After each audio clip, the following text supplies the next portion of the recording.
She was already halfway across the floor when I said it. If you step out there and dance with him again, we'll be having a different talk. She stopped, one heel in front of the other, frozen like she'd just remembered something burning on the stove. Music thumped behind her. The lights above us pulsed red and gold, making her silhouette blur at the edges. But she didn't turn around. Not to me. She looked at him. He was waiting, hand out, like this was some movie scene I hadn't been cast in. My wife, in her dress that I'd never seen before tonight, standing on the edge of a decision, while I stood on the edge of whatever this life had become. Let me rewind. 40 minutes earlier, she told me she was going to the bathroom. That's all. Just that. And stupid me, I believed her. I waited. 5 minutes. Then 10. I texted. You good? No response. I left the table and walked past the hallway to the restrooms. Empty. Then I checked the dance floor. And there she was. With him. Already dancing. Already laughing. Already swaying too close to someone who wasn't me. No hesitation. No guilt. Like I wasn't even at the same event. Like we hadn't driven here together. Like she hadn't made me rehearse small talk on the ride over because she didn't want me embarrassing her in front of her coworkers. I watched for too long. My feet wouldn't move at first, like my own body was afraid of what I was witnessing. Then I blinked, and the song ended. They parted like nothing had happened. She made a casual lap around the crowd and came back to me, brushing imaginary lint off her shoulder. What? She said, like my face was the problem. I didn't respond. I didn't trust my voice. I thought maybe it was a fluke. Maybe I'd overthought it, like I always do. Like she says I always do. But now, a new song was starting, and he was already holding his hand out again. That's when she started walking toward him again. And that's when I said it. If you step out there and dance with him again, we'll be having a different talk. Still, she didn't face me. But I saw her spine stiffen. And then, after what felt like a silent war inside her, she kept walking. She took his hand. And she danced. My hand shook. I still had her lipstick mark on my collar, the one she left when she leaned in earlier to say, "Tonight's gonna be fun." She knew I saw. She didn't care. Or maybe she wanted me to. I still don't know which is worse. I left the building. Not because I wanted to, but because if I stayed one more second, I was afraid I'd beg. I've never begged in my life. Not for anything. But with her, lately, I'm afraid I'm becoming someone I wouldn't even respect. So now I'm sitting outside in my car, her coat still in the back seat, my breath fogging the windshield, and I don't know what to do next. But I know this. That wasn't just a dance. It was the answer to a question I didn't want to ask. I didn't drive off. I sat there with the keys in the ignition, headlights off, radio humming static like background noise for someone losing his mind in real time. I could still see them through the window. I didn't want to. I tried to look away, but my eyes locked onto them like it was some kind of punishment I had earned. She wasn't just dancing. She was glowing. Her face had this softness I hadn't seen in months, maybe longer. It was the kind of expression I used to wake up next to on Sunday mornings, the one that meant warmth, comfort, safety. Except now it was all for someone else. A man whose name I barely remembered and whose face I would never forget. He leaned close, whispered something in her ear. She laughed, tilted her head back, then placed her hand on his chest like it belonged there. My stomach turned. That wasn't casual. That wasn't harmless. That was a language, a private one, and I didn't speak it anymore. I gripped the steering wheel hard enough to feel my own pulse. My wedding ring tapped against the leather, a quiet little reminder that this whole night was real. Not a dream. Not a misunderstanding. I wasn't watching a movie. That was my wife, and she had made a choice, out loud, in public, with no hesitation. I wanted to scream. Or hit something. Or at the very least, send a text I'd regret later. I unlocked my phone. Opened her contact. My thumb hovered over the keyboard. But I didn't send anything. Because what do you even say to someone who already knows you're hurting and keeps doing it anyway? 15 minutes passed. Then 20. Still dancing. Still holding hands between songs. Like high school sweethearts who had just discovered each other. That's when I noticed someone walking toward the car. Not her. Not him. It was her coworker, Natalie, I think. The one who always called me the quiet one. She knocked lightly on my window, holding a takeout cup of hot cocoa with both hands. I rolled it down. "Hey," she said, voice low. "You okay?" I tried to lie. I tried to say something about getting some air. But my throat was dry and my face must have told the whole story. She looked back at the venue windows, saw what I saw, then looked at me again. "I don't know what's going on with them," she said slowly. "But I saw you standing there earlier. I don't think that was the first time, was it?" I didn't respond. Didn't need to. She just nodded. You don't deserve that, she added, soft but steady. Then she placed the cocoa on my hood and walked away. I sat there, staring at that cup. Somehow that hit harder than the dance. Some stranger saw it too. It wasn't all in my head. After that, I couldn't sit still. I walked back inside, not to cause a scene, not even to confront her, but because I needed to see her face when she saw me. She didn't notice at first, too busy swaying with him under the lights. But when she finally caught my eyes over his shoulder, her expression shifted, like she'd just remembered I existed. She didn't look guilty. She looked annoyed, like I had ruined the vibe. I stood there, 10 feet away, still, silent, waiting for her to come to me, to say anything. But she didn't. She whispered something in his ear again, then turned and started walking toward the bar instead. She passed me on the way there. Our eyes met. She didn't slow down. She just muttered under her breath, "Don't start." That was it. Not "I'm sorry." Not "let me explain." Just "don't start." I stood in the middle of that glowing dance floor, surrounded by strangers, and realized I didn't recognize the woman I had married. And worse, I wasn't sure she'd recognize me anymore either.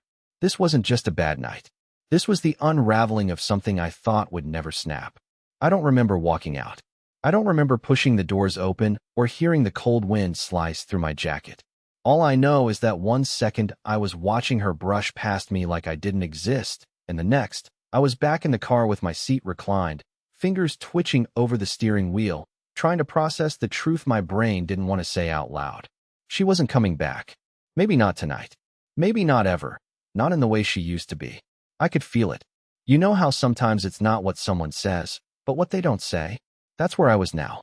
Sitting in that parking lot, drowning in the silence of a woman who had made a decision, not with her words, but with her absence. And that silence was starting to scream. I stared out the windshield, watching my breath fog up the glass, then vanish. Just like her promises. And then, right when I thought I was at my lowest, her phone buzzed. Yeah, her phone. She'd left it in the car earlier, buried in her coat pocket. I never would have even touched it if it hadn't lit up like a beacon. But it did. Once. Then again. Then a third time. I reached over, hesitant, like it was some radioactive thing I wasn't supposed to touch. The screen lit up with the contact name. J. That was it. Just a single letter. First message. Still thinking about last Friday night. Second. Wish we were alone now. You look incredible tonight. Third. Say the word. I'll take you somewhere right now. My throat tightened. My hands froze. I read the words again, as if maybe I was misunderstanding. But I wasn't. He'd texted her while she was inside, dancing with him, holding his hand, whispering in his ear, all while I sat outside convincing myself I was being paranoid. And she hadn't even bothered to bring her phone. Like she didn't need to. Like she already knew what was waiting for her. Like she trusted nothing would happen, because I never do anything. That's the part that hit the hardest. She knew I wouldn't look. She knew I wouldn't shout or accuse or storm in like some jealous fool. That I'd sit in the shadows and wait for her to remember I existed. But now, for the first time, I wasn't waiting. I was reading. And my world, already cracked, finally split. I didn't open the messages. Didn't reply. I placed the phone back exactly where I found it, like a scared child putting down a weapon he didn't mean to pick up. A few minutes later, the passenger door opened. She slid into the seat like nothing had happened, adjusting her coat, brushing off invisible lint again. The cold hadn't touched her. I watched her out of the corner of my eye. She didn't look at me, just reached down to grab her phone. Her fingers paused on it. Maybe she noticed the angle had shifted. Or maybe she saw the screen light up again. But she didn't say a word. No questions. No accusations. Just silence. Then, after a beat, she mumbled, "You ready?" I couldn't speak. Couldn't look at her. I nodded, barely. Turned the ignition. She kept her phone in her hand this time. The entire drive home, she stared at it, smiling. I didn't ask who she was texting. She didn't offer. We pulled into the driveway. She got out without waiting for me. Walked inside, heels clicking like gunshots on the concrete. I stayed in the car. Not because I didn't want to go in, but because I knew if I walked through that door pretending everything was fine, I'd be lying to myself harder than she ever had. And somehow, that scared me more than anything. The house felt different when we got inside. Or maybe it was me. Something about the air. It had that stillness you only notice when you stop pretending. I trailed behind her like a stranger breaking into his own home, the scent of her perfume still clinging to the back of my throat like something I wasn't allowed to miss anymore. She didn't say a word, just kicked off her heels, dropped her clutch on the kitchen counter, and walked straight to the bedroom. I heard the creak of the door as it shut, not slammed, just enough to say you're not invited. I stood alone in the kitchen, still wearing my coat. The clock above the fridge ticked too loud, each second landing like a drip from a leaky faucet in a house that no longer felt like mine. That's when I saw it, her wedding ring, just sitting there next to the fruit bowl like it had slipped off casually while grabbing an apple. Only she hadn't touched the fruit. I had cleaned that bowl this morning. It hadn't been there. I stared at it for a long time. I didn't pick it up. I didn't ask. I just kept looking at it like it would speak first. And then I made a decision I didn't expect.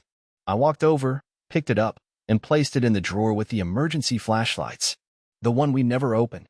The one she always forgets exists. I didn't know what that meant, or why I did it, but I did. And somehow, it felt like the first decision I'd made in weeks that didn't come with her approval stamped on it. Later that night, I lay on the edge of the bed. She was already asleep, or pretending to be. I knew the difference, but I didn't call her out on it. I could hear her breathing too evenly, feel her body too stiff beneath the covers. Her back to me. Always to me. I couldn't sleep. I couldn't even close my eyes. I just kept replaying the messages from earlier, her laugh with him, the way she smiled down at her phone on the ride home like it was a secret only she deserved. Around 2:30 a.m., I slipped out of bed, careful not to wake her, though I doubt she would have cared if I did. I walked out to the porch and just stood there, barefoot on the wooden steps, in the freezing dark. The stars were out, cruelly bright, like they were watching this slow collapse and taking notes. That's when I heard her phone vibrate again. I couldn't see the screen from the porch, but I didn't need to.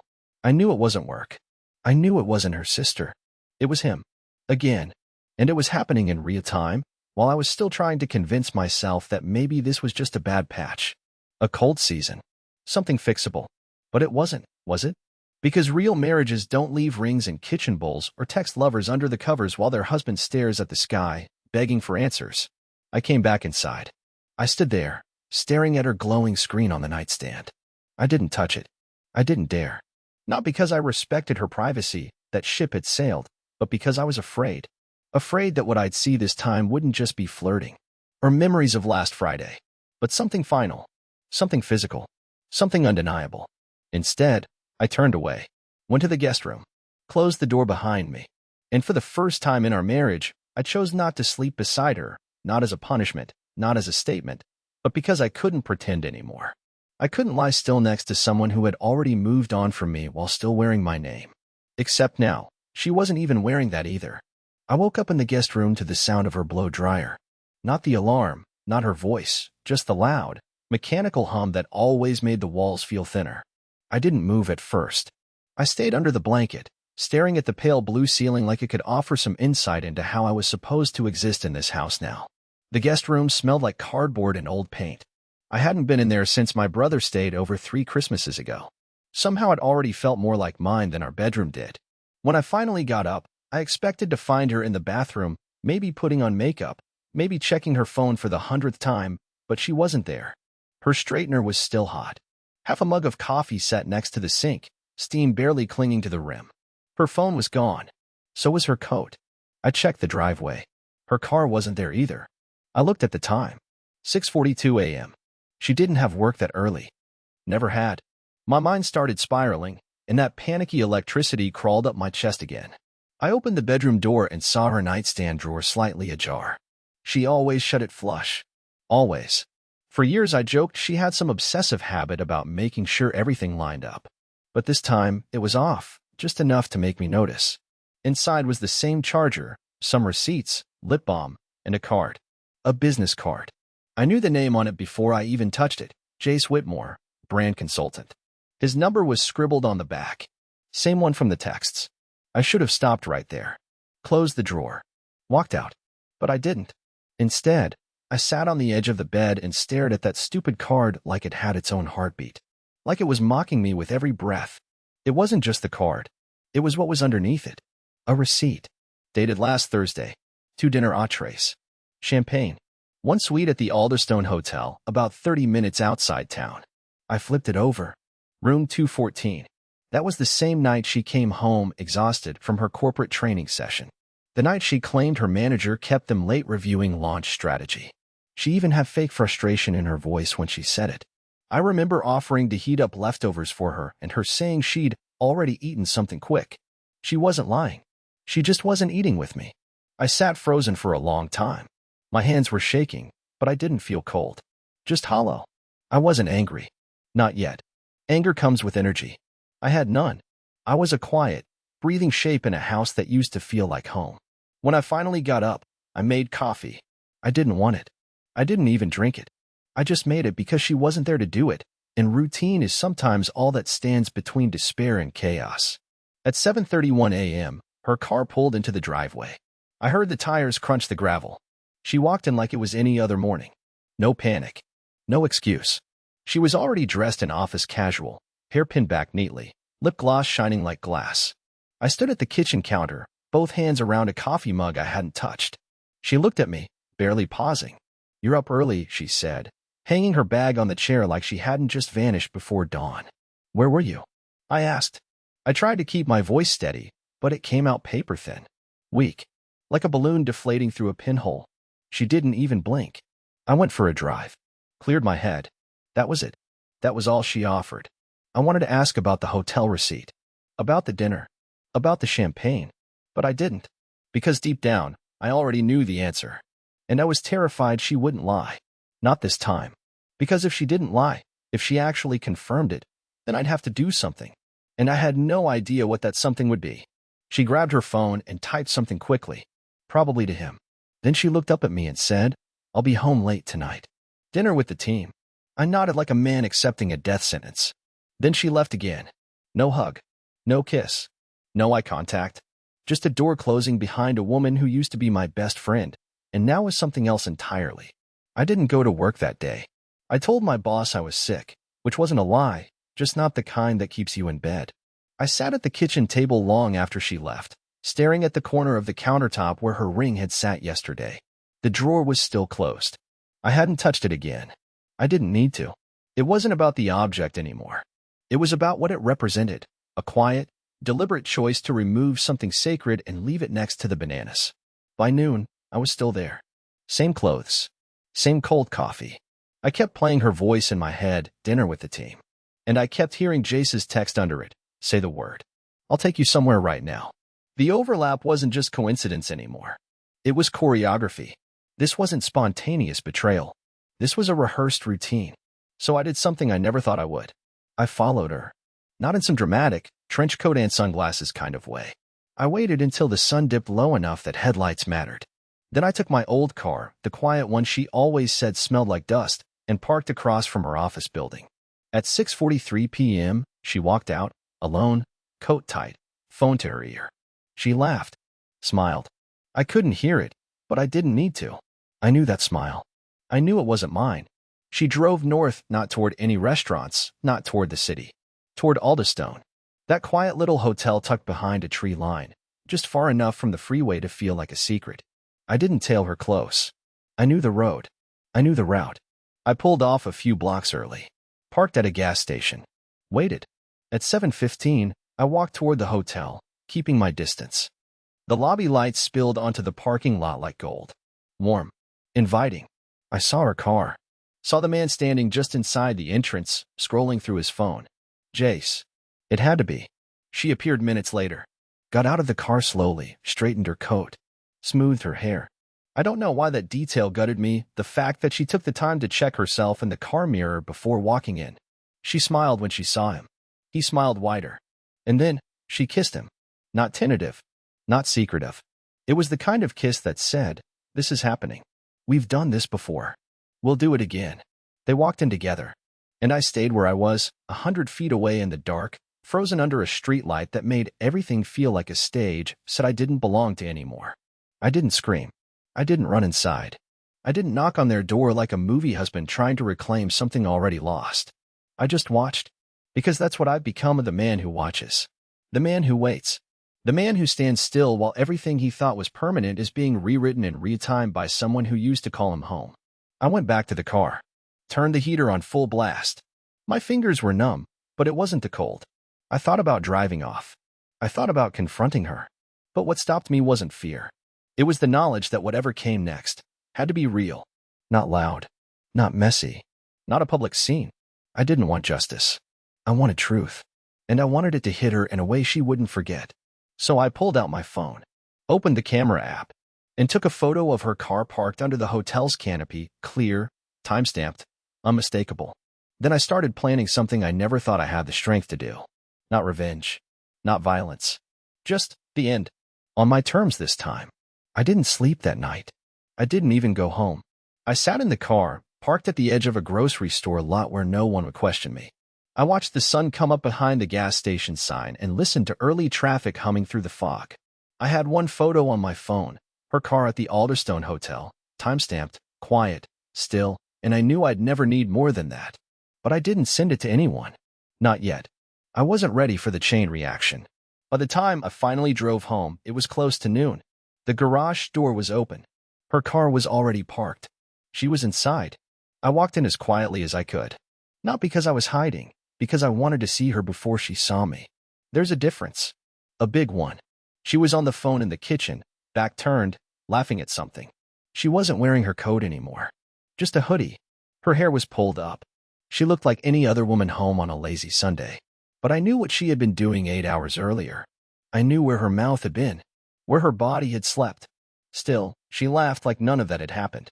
I didn't say anything.